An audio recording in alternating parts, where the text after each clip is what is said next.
Sajjad Karim, you as somebody who really invested yourself in Caucasus, what do you think is the perspective for the three countries and the EU in their relations?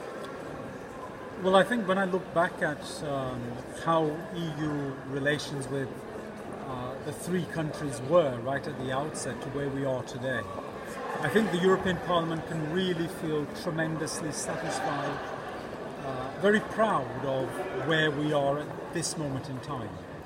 Nobody could have predicted with Georgia, for instance, that we would have a DCFTA in place, we would have visa liberalization, we would have the successful conclusion of the most recent negotiations when the Prime Minister attended. These are all things that Georgia has reached beyond in order to deliver for itself and indeed for its EU-Georgia relations. In Armenia, I see tremendous opportunity for the entire region. The people of Armenia have made an attempt to take their own futures into their own hands in the most peaceful way. Nobody could have ever predicted that this could unfold in the way that it has. And that today is providing potentially a real opportunity for an entirely new South Caucasus. And that's something we need to invest in.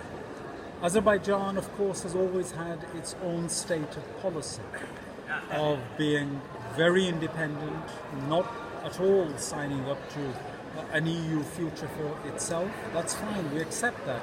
In fact, we respect that because we know the basis of the relationship that we are dealing with.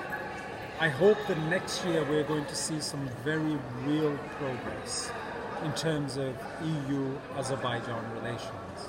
But I also remember the time at which EU-Azerbaijan relations were in a very, very, very dark place.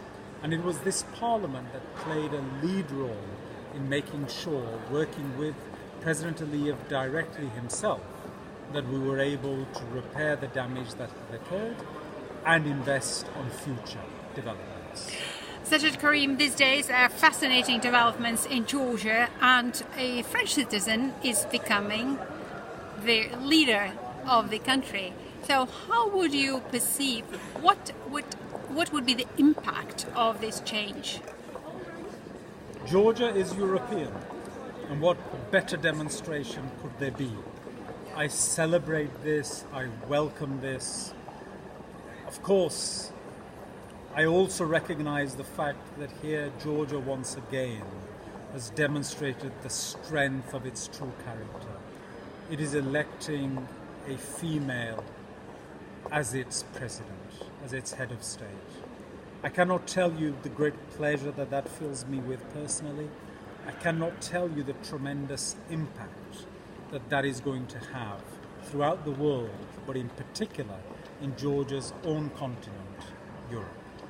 What is expected, nevertheless, from Salome ZURABISHVILI as a president? What developments do you expect to come between the European Union and Georgia under her leadership?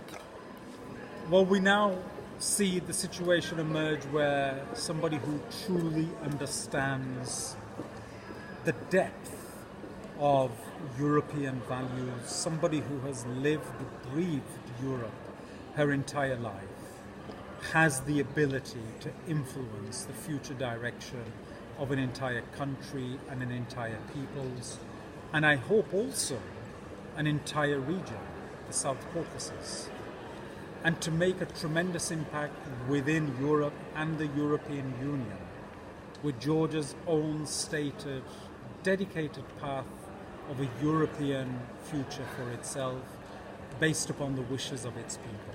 And today we have somebody who actually understands how to deliver that and holds those values true to her heart.